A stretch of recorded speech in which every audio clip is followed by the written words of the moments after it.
High everyone, सबैले welcome छ मेरो युट्युब च्यानल डेल्टा टेकमा।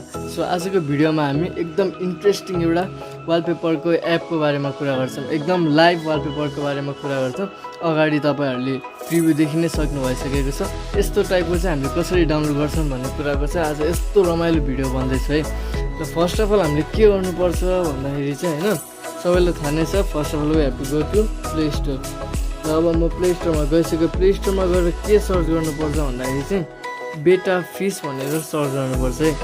यो सर्च गरिसकेपछि यस्तो खालको इन्टरफेस आउँछ होइन। यो माछा जस्तो छ, हो यही माछावाला चाहिँ हो। अब यसलाई चाहिँ डाउनलोड गर्नुपर्छ है। मैले चाहिँ यसलाई डाउनलोड गरिसकेको छु, त्यसैले म डाउनलोड गर्दिनँ। यस्तै धेरै नै छ होइन, तर एकदम अरूभन्दा पनि पहिला मेक स्योर यो चाहिँ maxilus.net यसको अफिसियल क्रिएटर चाहिँ यो हो है भनेर चाहिँ पहिला मेक स्योर हुनु होइन।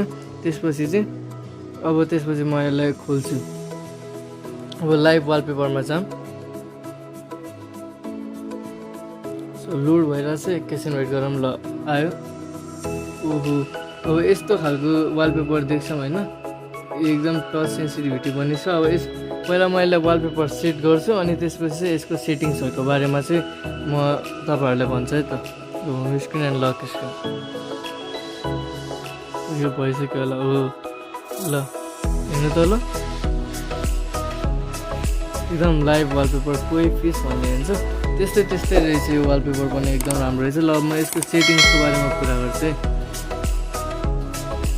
सेटिङ्समा जाऊँ। अब यहाँपट्टि चाहिँ अप्सन्सहरू हेर्दाखेरि चाहिँ मैले चाहिँ यहाँपट्टि एउटा गोल्ड डेट भन्नेमा चाहिँ गरेको छु। यहाँ चाहिँ ब्लू फिस र ओरेन्ज फिस गर्दाखेरि पनि यस्तो हामीले आफै कस्टमाइज गर्न मिल्छ, कस्तो खालको माछा मनपर्छ भनेर मैले चाहिँ मलाई चाहिँ गोल्ड डेट भन्ने अलि राम्रो लाग्यो, त्यही भएर मैले गरेको। न त जुन पनि गर्दा हुन्छ।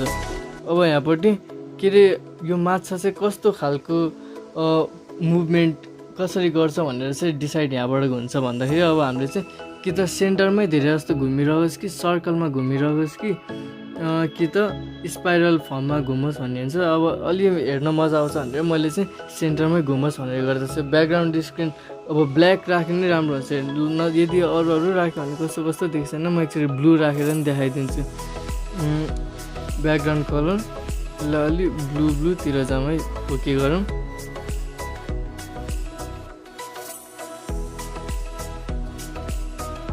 ब्याकग्राउन्ड कलर ब्लू यसरी गइरहेको छैन जस्तो छ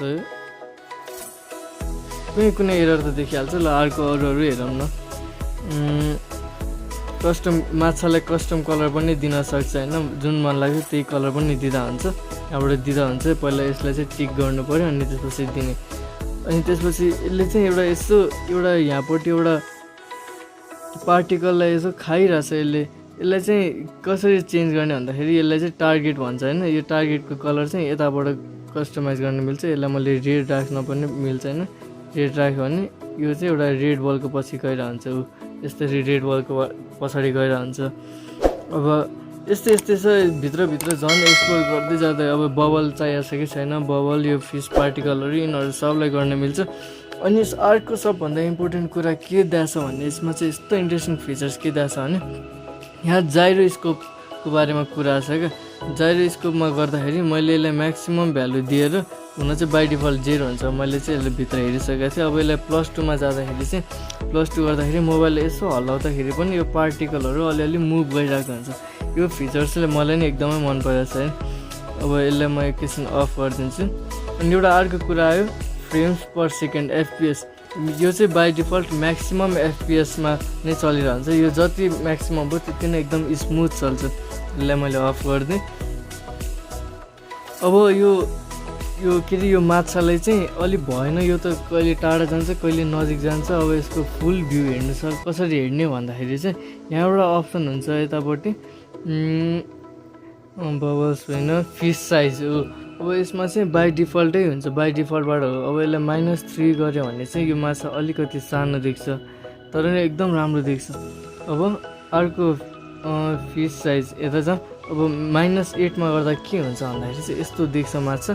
यस्तो यसले जिस्काउँदा पनि भइहाल्यो, एकदम क्लियर देख्छ। देख्न चाहिँ टच टच सेन्सिटिभिटी एकदमै राम्रो छ। अब यसलाई थिचिराख्दा पनि भएन, नत्र यस्तो खालको ट्याब आइदिइहाल्छ। अलिकति हल्का फुल्का चलाउनलाई मात्र गर्दा चाहिँ हुन्छ।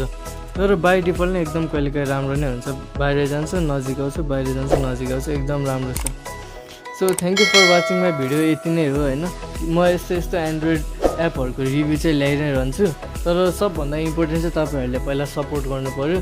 Make sure you like, comment and subscribe my YouTube channel. अरूहरू कुनै एपहरूको रिभ्यू चाहिन्छ भने चाहिँ feel free to comment down. म सबको कमेन्ट चाहिँ गरि नै रहन्छु। Thank you for watching this video. Love you guys.